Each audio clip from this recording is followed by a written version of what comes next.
বাংলায় টিএমসি বোমা গুলির রাজনীতি করে এই অভিযোগ বহুবার বিরোধী শিবির করেছে। এবার ২৬-এর বিধানসভা নির্বাচনের আগে কি সেই অভিযোগেই শিলমোহর পড়তে চলেছে? ভাবছেন তো কেন কথা বলছি? কারণ টিএমসির বুথ সম্পাদকের বাড়ি লক্ষ্য করে বোমা ফাটানোর অভিযোগ উঠল যুব নেতৃত্বের বিরুদ্ধে। ভাবতে পারছেন কি পরিস্থিতি? তৃণমূলের বুথ সম্পাদকের বাড়ি লক্ষ্য করে শব্দবাজি, চকলেট বোমা ফাটানোর অভিযোগ যুব নেতৃত্বের বিরুদ্ধে।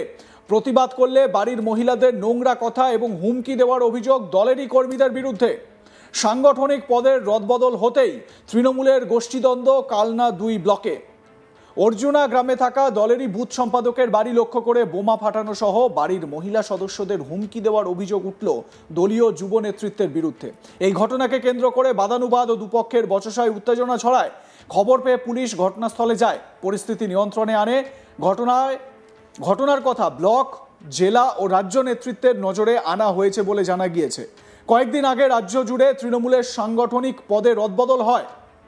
স্থানীয় বাসিন্দা শেখ সামির উদ্দিন কি বলছেন এ বিষয়ে শুনুন।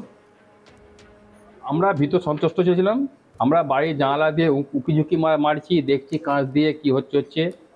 আমরা একটা জিনিস ভাবলাম যে বর্ধমান জেলায় সব জায়গায় বুথ সভাপতি, এই বুথ সভাপতি নয়, ব্লকের সভাপতি, যুব সভাপতি, আইনজীবী সভাপতি চেঞ্জ হয়েছে। পেপারও দেখে দেখি, খবরও ফলো করি। বর্ধমান জেলা অল ওভার ওয়েস্ট বেঙ্গলই হয়েছে। তো কোনো জায়গায় আমরা টিভিতে এতে কোনো জায়গায় দেখতে পাইনি যে এত হই হুল্লোড় বাজি, হ্যাঁ, আবির নিয়ে, ডিজে নিয়ে ২-৩ দিন ধরে কোনো জায়গায় খবর পাইও নি। আমরা বর্ধমান জেলাতেও পাইনি, আদার্স জেলাতেও আমরা দেখতে পাই না। আমি মোটামুটি এসব ঘুরি, হুগলি বর্ধমান মোটামুটি ঘোরাফেরা করেছি, আমি গাইড ড্রাইভিং করি, সব জানি, কিন্তু কোনো জায়গায় এই খবরটা পাইনি। আমরা ভীত সন্তুষ্ট ঘরের মধ্যে ছিলাম, জানলা দিয়ে উঁকি মেরে দেখছি চারিদিকে প্রচুর বোম পড়ছে এবং চকলেট বোম, এবং আমার বাড়ির সামনে প্রচুর আবির ফেলে দেওয়া হয়েছে। আবির প্রচুর পরিমাণে ফেলে দিয়ে একটা আতঙ্ক সৃষ্টি করে দেওয়া হয় এখানে। এটা কারণটা হচ্ছে ওনার এখানে আধিপত্যটা বিস্তার করা। ঠিক আছে, উনি মানুষের বহুদিন লুটে পুটে খেয়েছে, সেইটা আর হচ্ছে না। ঠিক আছে, মানে তৃণমূল করলে কেবে সেই আগেকার ইয়েগুলো, আগে উনি এখানকার করতো, সেসব লুটে পুটে খাওয়া ছিল সব, সেটা আর হচ্ছে না। আবার উনি চাইছে যে আমি সেই আধিপত্যটা পাবো, যুবর জায়গা করবে, এটা মাদারের জায়গা, সেইটা উনি ওটা পাচ্ছে না। যার জন্য করে খেয়ে কীভাবে করে খেতে হবে, যার জন্য আবার দলবল নিয়ে যুব হচ্ছে, তুই ব্লকে বড় করে মিটিং কর। তো এই গ্রামটা এখানে কেন টার্গেটটা আদার্স গ্রাম থেকে লোক নিয়ে আসা হয়েছে, নিয়ে এসে জিনিসটাকে একটা গ্রামে আর সন্ত্রাস সৃষ্টি করতে চাই। কালনা ২ ব্লকেও মাদারের সহসভাপতি, যুব সভাপতি ও আইএনটিটিইউসি সভাপতি পদে দায়িত্ব পান নতুনরা। নতুন যুব সভাপতি হন কালনা ২ পঞ্চায়েত সমিতির সদস্য, পিন্ডিরা পঞ্চায়েতের অর্জুনা গ্রামের বাসিন্দা মোহাম্মদ আমানত আলী। মঙ্গলবার দুপুরে একইভাবে অর্জুনা গ্রামের ১৬০ নম্বর বুথ সম্পাদক আব্দুল জলিল শেখের বাড়ি লক্ষ্য করে শব্দবাজি ছোড়ার এবং ফাটানোর অভিযোগ ওঠে যুব নেতৃত্বের বিরুদ্ধে। ঘটনার পরেই বাড়ির মহিলা সদস্যরা বাইরে এসে প্রতিবাদ জানাতেই যুব নেতৃত্বের সঙ্গে তাদের বচসা হয়, যদিও সেই সময় ওই বুথ সম্পাদক বাড়িতে ছিলেন না। বাড়ির এক খুদে সদস্য এই বোমের আওয়াজে তীব্র আতঙ্কিত হয়ে কান্নাকাটি শুরু করলে জলিল বাবুর স্ত্রী প্রতিবাদ জানান। বুধবার আব্দুল জলিল বলেন, আমি ব্যবসার কাজে বাইরে ছিলাম। গতকাল দুপুরের দিকে আমানত আলীর নেতৃত্বে গ্রামে একটি মিছিল বের করা হয়। এরপর অযথা আমার বাড়ি লক্ষ্য করে তারা এলোপাথারি চকলেট বোমা ফাটাতে থাকে। আমার স্ত্রী ঘটনার প্রতিবাদ করতেই তাকে অকথ্য নোংরা কথা ও হুমকি দেয়। বাড়িতে মেয়ে ও ছোট শিশুরা ছিল। অশান্তির বাতাবরণ তৈরি হয়। ব্লক নেতৃত্ব ও পুলিশকে ঘটনার কথা জানাই।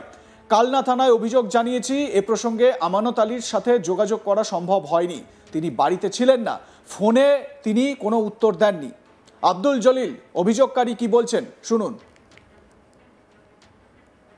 গতকাল ঘটেছিল, আমানত আলী, অর্জুনার আমানত আলী ওকে যুবর সভাপতি করেছে। এই গত ১৯ তারিখে ২-৩ দিন হলো এই যুব সভাপতি করেছে। ওই নিয়ে ও এখানে যেদিন করেছে সেদিনকে অনেক বড় বড় ডিজে নিয়ে, ডেক নিয়ে অনেক হই হুল্লার করে, ৮-১০টা ছেলে নিয়ে এটা করে। আর গতকাল একটা মিছিল মতো বার করেছিল, সেটা গ্রামের ৮-১০টা ছেলে ছিল। আমাদের গ্রামে অর্জুনা গ্রামের ৮-১০টা ছেলে ছিল, বাকি বাইরে থেকে লোক এনেছিল। এনে ওরা গ্রামটাকে ঘোরায়, পলাশ মণ্ডল বলে যে মানে ব্লকের যে শ্রমিক সংগঠনের যাকে সভাপতি করা হয়েছে, সে ভদ্রলোককেও নিয়ে এসেছিল। সে মাইকে অনেক অনেক উল্টো পাল্টা কথা বলে এই পিন্ডরা পঞ্চায়েতের আমানতই শেষ কথা, আমানত শেষ কথা, পিন্ডরা পঞ্চায়েতের আমানত শেষ কথা এই গ্রামের ভেতরে সে মাইকে করে বলে, মাইকিং করে। এই রেকর্ডটাও আমার কাছে আছে, আমি আশা করছি আপনাদের কাছে এটাকেও দিয়ে দেবো, আপনাদের কাছে আপনারা দেখাবেন। হ্যাঁ, এইভাবে বলে, উত্তেজিত করে, আমার বাড়ির সামনে আসে। আমি অর্জুনা 160 নম্বর বুথের সম্পাদক, আমার বাড়িতে আসে, এসে আমার বাড়িতে উপক্রম হয়, মানে চকলেটগুলো মানে 8টা গোটা 50 আমার গেটের সামনে মারে, আমার ভেতরে বারান্দার ভেতরে মারে। আমার একটা কচি নাতি আছে, কচি একদম কিছু আমি বলবো সেটাকেও দেখানোর জন্যে আপনাদের এখানে। সেটা মানে ভয়ে ভীতস্ত হয়ে প্রচুর কান্নাকাটি করে। তখন আমার স্ত্রী বাইরে বেরিয়ে গিয়ে ও তখন বলে যে কী করছো এগুলো, আমানত এটা কী হচ্ছে, এরম আমার বাড়ির সামনে আমার বাচ্চাটা এরম কান্নাকাটি করছে। বলছে এটা কি হয়েছে, এটা আরও বেশি অনেক কিছু হবে, তুই দেখতে পাবি, তোর স্বামীকে আগে বলবি, সাবধান করবি, এরপরে আরও বড় ব্যাপার তোর বাড়িতে। এই বলে আমাকে, আমার বউকে, আমার স্ত্রীকে ওয়ার্নিং দেওয়ার পরে তারপরে আমাকে ফোন করে। আমি থাকি বাইরে বলতে কাজের সূত্রে আমি পান্ডুয়াতে থাকি, ওখানে আমার একটা ব্যবসার সঙ্গে যুক্ত, আমি কলকাতায় রেগুলার যাতায়াত করি, শুক্রবারে থাকি, গ্রামের নানান কাজগুলো করি।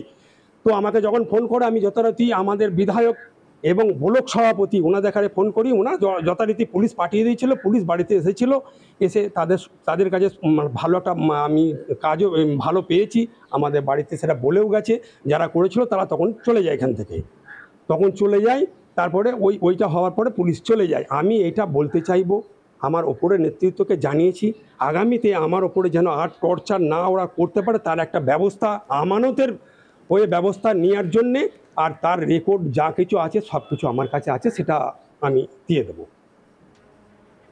সাংগঠনিক পদের রদবদল হতেই তৃণমূল কংগ্রেসের গোষ্ঠীদ্বন্দ্ব কালনা 2 ব্লকে। তবে শুধুমাত্র কালনাতে নয়, এটা কিন্তু জায়গায় জায়গায় এই গোষ্ঠীদ্বন্দ্ব রয়েছে।